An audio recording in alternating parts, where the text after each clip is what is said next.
سبحانک لا علم لنا الا ما علمتنا انک انت العلیم الحکیم۔ اعوذ باللہ من الشیطان الرجیم، بسم اللہ الرحمن الرحیم۔ للہ ما فی السماوات، یہ سورہ بقرہ کا بالکل آخری آیت ہے۔ للہ ما فی، للہ اللہ تعالیٰ کے لیے ہے، ما فی السماوات اللہ تعالیٰ کے لیے ہے، مطلب ملک اللہ کی ہے، بادشاہی اللہ کی ہے، ان چیزوں پہ، فی السماوات جو آسمانوں میں ہے، وہ ما فی الارض اور جو زمینوں میں ہے، آسمان زمین اس کے مابین جتنی بھی چیزیں ہیں اس پہ جو بادشاہی ہے وہ اللہ کی ہے۔ وَإِن تُبْدُوا، اور اگر ظاہر کرو تم، ما فی انفسکم جو تم لوگوں کے جی میں ہے، نفسوں میں ہے، او تخفوہ یا تم چھپاؤ، یحاسبکم حساب لے گا تم لوگوں سے اللہ تعالیٰ، بہلہ اللہ تعالیٰ، اللہ حساب لے گا قیامت کے دن تم سے، جو تم چھپاؤ یا مخفی ہو یا اعلانیہ تم کرتے ہو۔ فَيَغْفِرُ، پھر بخشے گا اللہ تعالیٰ، لِمَن يَشَاءُ جس کو بولے، جس کو چاہے، وَيُعَذِّبُ عذاب دے گا، مَن يَشَاءُ جس کو اللہ تعالیٰ چاہے، وَاللَّهُ اور اللہ تعالیٰ عَلَى كُلِّ شَيْءٍ ہر چیز پر قادر ہے۔ اس آیت کا جو ربط ہے پچھلے آیتوں سے، سورہ بقرہ چونکہ سب سے لمبی سورت ہے قرآن کی، تو اس میں جو ربط ہے وہ یہ ہے کہ سورہ بقرہ میں نکاح، طلاق، عدت، صدقات، جہاد، قصاص، روزہ، حج، عمرہ اور ان سارے احکامات کا ذکر ہوا۔ تو جب اس طرح کے احکامات آتے ہیں تو پھر لوگ ڈر جاتے ہیں، جیسے لوگ کہتے ہیں یار دین تو بہت مشکل ہے، دین پہ عمل کرنا یہ تو بہت زیادہ مشکل ہے۔ تو جب ڈرتے ہیں تو پھر اللہ تعالیٰ فرماتے ہیں کہ ڈرو مت، میں بادشاہ ہوں نا، میں آسان کروں گا آپ کے لیے، آسمان اور زمینوں کے جو بھی ہے میں ہی بادشاہ ہوں، میں آپ لوگوں کے لیے مسخر کر دوں گا۔ پھر اس میں یہ آیت آتا ہے کہ ان تبدو ما فی انفسکم او تخفوہ، تو اس میں وضاحت بہت زیادہ ہے، ڈیٹیل بہت زیادہ ہے، لیکن کہتے ہیں کہ اس میں دو تفسیر ہے۔ ایک تفسیر تو یہ ہے، اور یہ جو تفسیر ہے یہ تفسیر ابو سعود، تفسیر مظہری، روح المعانی اور تفسیر مدارک، تفسیر بیضاوی وغیرہ میں اس کا بہت بحث ہوا ہے۔ لکھتا ہے کہ اس آیت میں دو تفسیر ہیں۔ ایک یہ ہے کہ جو اعلانین انسان کرتا ہے، عمل سے کرتا ہے، اس کا تو اللہ حساب لے گا، لیکن جو دل میں آئے گا اس کا بھی اللہ حساب لے تو یہ تو بہت مشکل ہو جائے گا۔ انسان کے دل میں جو وساوس پیدا ہوتے ہیں، تو وہ ان تفاسیر میں لکھا ہے، جو دو تفسیریں انہوں نے دو رائے لکھی ہے۔ ایک پہلی تفسیر یہ ہے کہ اس کا بھی حساب کتاب ہونا تھا، لیکن اس کے بعد جو دوسری آیت ہے اس میں جو لا یکلف اللہ نفسا اس میں آتا ہے الا وسعہا، کہتے ہیں کہ یہ پہلی والی جو تفسیر ہے وہ یہاں سے ختم ہو گئی، مطلب اللہ نے رعایت یہ رکھی کوئی جو دل میں خیالات ہوتے ہیں اس کا حساب کتاب نہیں ہوگا، اور چونکہ دل پہ غیر اختیاری ہوتے ہیں، انسان کے دل میں کچھ بھی خیالات پیدا ہوتے ہیں۔ تو ایک تفسیر تو یہ ہے، جو دوسری تفسیر ہے وہ علماء بیان کرتے ہیں کہ نہیں، ایک تو جو ظاہر کرتے ہیں وہ تو اس کا تو حساب کتاب ہوگا، لیکن جو دل میں غیر اختیاری آتا ہے اس کا حساب کتاب نہیں ہوگا، اور جو اپنے انسان دماغ پہ زور ڈالتا ہے اور خیالات لاتا ہے ان خیالات کا حساب کتاب ہوگا۔ یہ دو تفسیر اس میں ہیں، اور یہ ہے کہ جو ضروری کرتا ہے، پھر اس میں بھی تھوڑی سی ترخیم آتی ہے، ایک حدیث آگے آئے گا، ان اللہ تجاوز عن امتی عما حدثت انفسها ما لم يتکلموا او یعلموا به۔ تفسیر قرطبی نے لکھا ہے کہ اگر دل میں خیال آئے، پیدا خود بھی کر لے لیکن عمل نہیں کیا تب تک اس میں معافی ہے، لیکن اگر عمل کیا پھر اس میں ہے، اس میں حدیث بحث بہت زیادہ ہے۔ اچھا، تفسیر حضرت ابن عباس، اکرمہ، شعبی اور مجاہد رحمۃ اللہ علیہ سے منقول ہے تفسیر قرطبی کے حوالے سے۔ پہلی آیت جو اس سے پہلی گزر گئی وہ شہادت کے بارے میں تھی، وَإِن كُنتُمْ عَلَىٰ سَفَرٍ کی طرف اشارہ ہے کہ اس میں شہادت کے اظہار کا حکم ہے، گواہی کے اظہار کا حکم ہے، اور چھپانے کا حکم میں ممانعت ہے۔ تو یہ آیت بھی اسی مضمون کا تکملہ ہے۔ اس میں انسان کو متنبہ کیا گیا ہے کہ شہادت کا چھپانا حرام ہے، اگر تم نے معاملے کو جانتے ہو اور چھپایا تو رب علیم خبیر ہے، وہ تم سے حساب لے گا۔ اس کی طرف بھی یہ ایک اشارہ ہے، اور عموم الفاظ کے اعتبار سے عام یہ ہے کہ تمام اعتقادات، عبادات، معاملات شامل ہیں۔ حضرت عبداللہ بن عباس کا مشہور قول اس آیت کی تفسیر میں یہی ہے، اور معنی بھی اس کا یہی ہے کہ حق تعالیٰ اپنے مخلوق کے تمام اعمال کا محاسبہ فرمائیں گے، وہ عمل بھی جس کو وہ کر گزرے، اور وہ عمل بھی جن کا دل سے پختہ ارادہ کر لیا ہے، اور اس کو دل میں چھپا کے رکھا ہے، مگر عمل کی نوبت نہیں آئی۔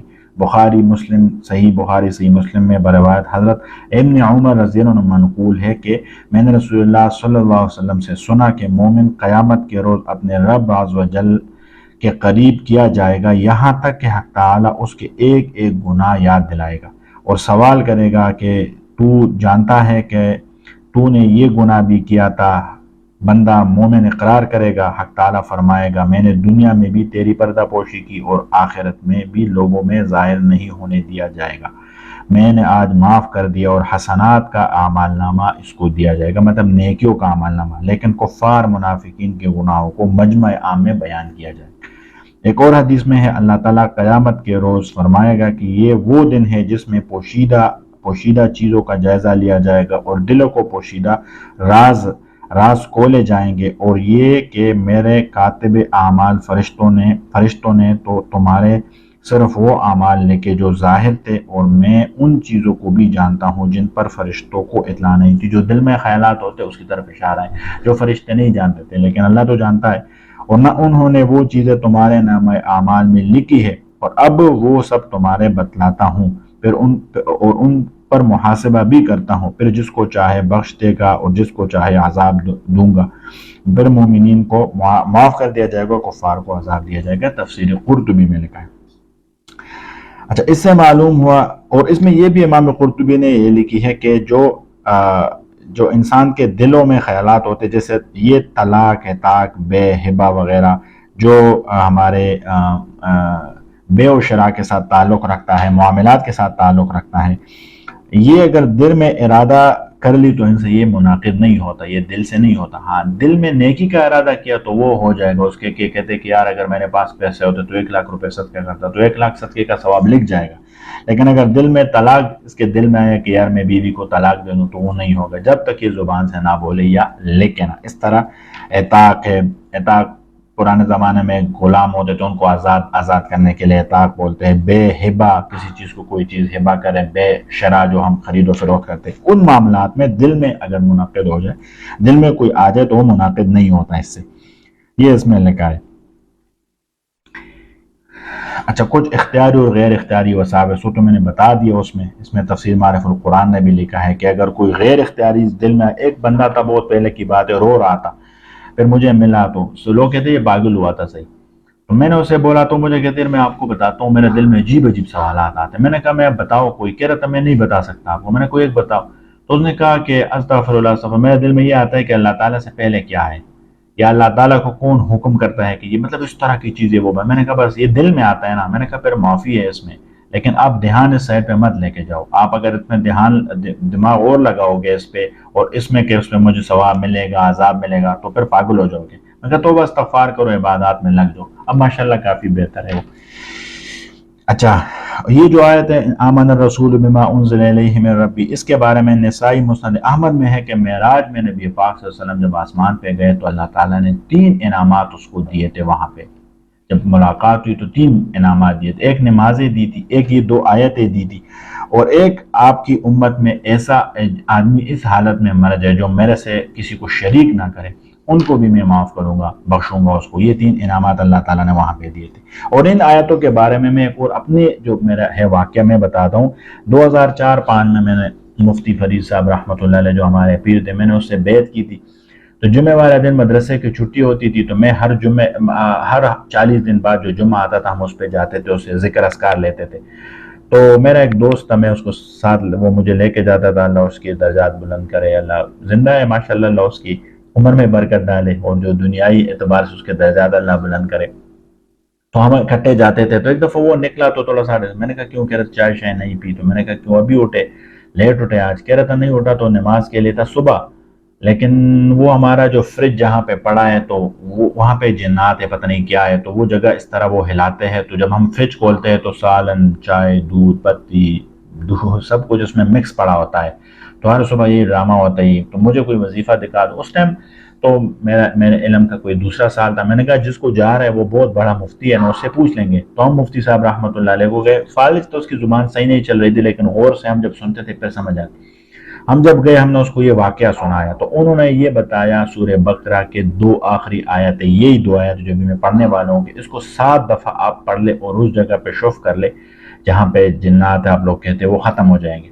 پھر 2008 میں بہت بڑا عامل تھا، میں نے اس کو یہ بات کی تھی تو اس نے کہا یہ 2 آیتیں 7 دفعہ پڑھ کے آپ جس جگہ پہ پھونکیں گے، شف کریں گے، تو وہ جگہ جو جنات کی سالوں سے مطلب اس پہ جنات کے گھر بنے ہوئے، وہ جگہ جنات کبھی نہیں چھوڑتے. لیکن اگر تم یہ پڑھو گے نا صحیح طریقے سے اور اس پہ شف کرو گے، آخری دفعہ 7 دفعہ درود بھی پڑھ لے اور یہ 7 آیتیں، تو جنات وہ جگہ بھی چھوڑیں گے جہاں پہ ان کے رہائش پذیر ہوتے ہیں، جو سالوں سے وہ کبھی نہیں چھوڑتے، وہ جدی پشتی جگہ بھی چھوڑ دیں گے. یہ آیت ہے، اس کے بہت فضائل ہے. اور عام احادیث میں آیا ہے کہ حضرت علی رضی اللہ عنہ، حضرت عمر رضی اللہ عنہ وہ ان کے آیت میں فرماتے ہیں، فضائل میں فرماتے ہیں. حضرت ابن عباس رضی اللہ عنہ روایت فرماتے ہیں کہ رسول اللہ صلی اللہ علیہ وسلم نے فرمایا کہ جو رات کو سونے سے پہلے یہ 2 آیتیں پڑھ لے عشاء کے بعد، تو ایسا ہے کہ جس نے پوری دن عبادت کی اور پوری رات اس نے قیام اللیل میں اللہ تعالیٰ کی سامنے کھڑا ہو کے اس نے گزارا ہے. مستدرک، حاکم، بہقی وغیرہ اس سب میں یہ روایت آیا ہے. اور کہتے ہیں کہ یہ عرش کے نیچے جو خزانہ ہے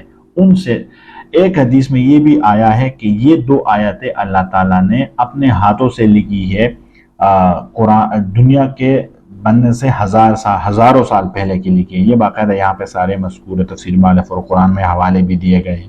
حضرت فاروق اعظم حضرت علی رضی اللہ عنہ فرماتے ہیں کہ ہمارا خیال ہے کہ کوئی آدمی جس کو تھوڑا سا بھی عقل ہو اس کو ان آیتوں کے بغیر نہیں سونا چاہیے. سوئے اور یہ 2 آیتیں پڑھ لے، حفاظت بھی ہوگی، سب کچھ ہوگا. آمن الرسول مان لیا رسولوں نے، بما وہ انزلا جو اتارا گیا ہے، الیہ ان رسولوں پر، من ربی اپنے رب کی طرف سے، والمومنون اور رسولوں اور مومنون نے بھی، مومنین مسلمان مومنین جو ہے وہ بھی مان گئے.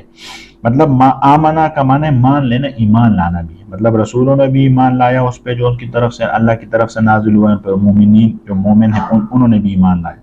کل آمنا سب نے مانا ایمان لائے، باللہ اللہ پر، و ملائکتی ان کے ملائکہ فرشتوں پر، و کتبہ ان کے کتابوں پر، و رسولہ ان کے رسولوں پر.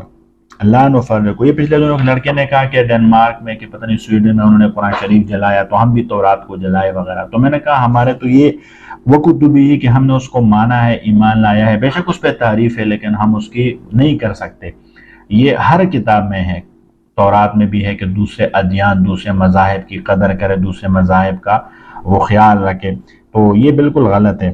ایسا اگر کوئی بندہ کرے تو وہ کسی کتاب والا اجازت، کوئی کتاب کوئی دین اجازت نہیں دیتا. وہ ایسے ہی بس سرکش ہوئے ہیں کرتے ہیں. تو ہم نہیں کر سکتے کسی تورات کہ ہم اس کو جلائے تاکہ ان کو ٹینشن ہو جائے. نہیں، وہ کتابیں ان کے انبیاء جو ہے، نبی جو ہے وہ ہمارے ہی نبی ہے. ہم نے اس پہ ایمان لایا، ہم اس کو مانتے ہیں. ورسولہ سارے رسولوں کو بھی مانتے ہیں. لا نفرق اور ہم جدا نہیں کرتے، بین احد ان میں سے کوئی ایک، من رسولی ان پیغمبروں میں سے، ہم کوئی تفریق نہیں کرتے. وقالو اور سب نے کہا، سمعنا ہم نے مان لیا، واطعنا اور ہم نے سمعنا ہم نے سن لیا، واطعنا اور ہم نے اطاعت کی نیت بھی کی، ہم نے قبول بھی کیا. غفرانک یا اللہ بخش دے، ربنا اے ہمارے رب، والیک المصیر تمہاری طرف ہی جانا ہے ہم نے، مصیر ٹھکانہ تیرے پاس ہے، ہم نے آنا ہے. لا یکلف اور اللہ تعالیٰ تکلیف نہیں ڈالتا، نفساً کسی انسان پہ، الا وسعہا مگر جتنا وہ برداشت کرے. لہا ما کسبت اور وہ ہر نفس نے وہ جو کرتا ہے، وعلیہا مکتسبت وہ جو کرتا ہے وہ اس کے اپنے عمل کی اس کو سزا ملتا ہے. وعلیہا مکتسبت اور اسی پر وہی آتا ہے جو وہ دوسروں کے ساتھ، مطلب جو کرتا ہے اسی کی سزا اس کو ملتی ہے، جو کرتا ہے وہ اس کے اپنے عمل کی سزا ہے. مطلب پڑھا لکھا نہیں ہے، جاہل بن گیا تو دھکے کھائے گا. پڑھا لکھا ہے اور وہ اس سے گمراہی لے لی تو گمراہ بنے گا. اپنے حساب ہے اس کو ملتا ہے، وہی ملے گا اس کو، وہی جو اس نے کیا ہے وہی کمائے گا وہ. ربنا اے ہمارے رب، لا تو آخذنا تو پکڑنا نہ پکڑ ہمیں، ان نسینا اگر ہم بھول کے کوئی کام کرے، او اخطأنا یا چوک کے کرے، یا خطا سے ہمیں کوئی کام کرے، ہمیں پکڑنا نہیں. ربنا اے ہمارے رب، ولا تحمل اور نہ رکھ ہم پر، علینا ہم پر، اسرن ایسا بوجھ کما حملتہ جیسے تو نے ڈالا تھا علی الذین من قبلنا ہم سے پہلے پر. ان پہ کیا بوجھ ڈالا تھا کہ ہمارے کپڑے پلید ہو جاتے ہم دھو لیتے ہیں صاف ہو جاتے, ان کا کپڑا پلید ہو جاتا وہ کاٹتے تھے دھونے سے صاف نہیں ہوتے. ہم 5 نماز پڑھتے وہ 50 پڑھتے تھے, ہم 30 روزے رکھتے وہ 60 روزے رکھتے تھے. تو یہ بہت سختی تھی ان پہ, لیکن ہمارے ان کے مقابلے میں کم ہے. ربنا اے ہمارے رب, ولا تحملنا اور نہ اٹھوا ہم سے ما لا طاقت لنا به جس کی ہم طاقت نہیں رکھتے, مطلب اتنا بوجھ ہم پہ نہ دے اور ہم سے نہ اٹھوا جس کا ہم نہیں کر سکتے, طاقت نہیں رکھ سکتے. واعف عنا درگزر کرے ہمیں, واغفر لنا بخشش دے ہمیں, ورحمنا معاف کرے رحم کرے ہم پہ, انت مولانا تو ہمارا رب ہے, فانصرنا اور تو مدد کر ہمارے مومنوں کا علی القوم الکافرین ایسے قوم پر جو کافر ہے, کافروں کے معاملے میں ہماری مدد کر. الحمدللہ اللہ کے فضل توفیق سے سورہ بقرہ ختم ہو گیا. انشاءاللہ آگے سورہ آل عمران شروع کریں گے.